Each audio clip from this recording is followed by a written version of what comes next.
നമ്മളേ സുപ്രീമിൻ്റെ XLP എന്ന് പറഞ്ഞ മെറ്റീരിയൽ ചെയ്തിട്ടുണ്ടായിരുന്നു.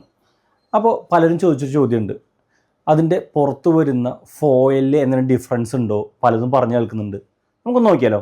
ഇതാണ് മെറ്റ്പെറ്റ് ഫോയിൽ. നമുക്കൊരു മെറ്റൽ കോട്ടിങ് അല്ലെങ്കിൽ സിൽവർ കോട്ടിങ് ഉണ്ടാവും. അതിൻ്റെ മുകളിൽ നമുക്കൊരു പ്ലാസ്റ്റിക്കിൻ്റെ ലാമിനേഷൻ ഉണ്ടാവും. ഇതാണ് മെറ്റ്പെറ്റ് ഫോയിൽ വരുന്നത്. ഇനി വേറൊരു മോഡൽ വരുന്നത്, ഇത് പ്യുവർ അലുമിനിയം ഫോയിലാണ്. ജസ്റ്റ് അലുമിനിയത്തിൻ്റെ ഫോയിൽ മാത്രമേ അതിൻ്റെ മുകളിൽ കോട്ടിങ് ഉണ്ടാവുള്ളൂ.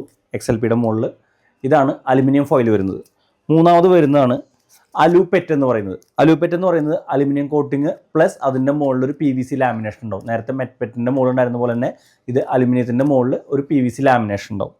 ഈ 3 തരം മെറ്റീരിയലാണ് നമുക്ക് XLPയിൽ വരുന്നത്. ഇത് പല ആപ്ലിക്കേഷനുണ്ട് യൂസ് ചെയ്യുന്നത്. ഇപ്പോൾ കൂടുതലും നമുക്ക് ഷീറ്റിൻ്റെ അടിയിൽ ഒട്ടിച്ച് വരുന്ന ആപ്ലിക്കേഷനും നമുക്ക് അലൂപെറ്റ് പലരും കൊണ്ടുപോകുന്നുണ്ട്. ഇനി ബാക്കിയുള്ളത് പല ആപ്ലിക്കേഷനുണ്ട് യൂസ് ചെയ്യുന്നത്. അതിന് കൂടുതൽ അറിയുന്നതിനായിട്ട് സുപ്രീമായിട്ട് കോൺടാക്ട് ചെയ്യാം. താങ്ക്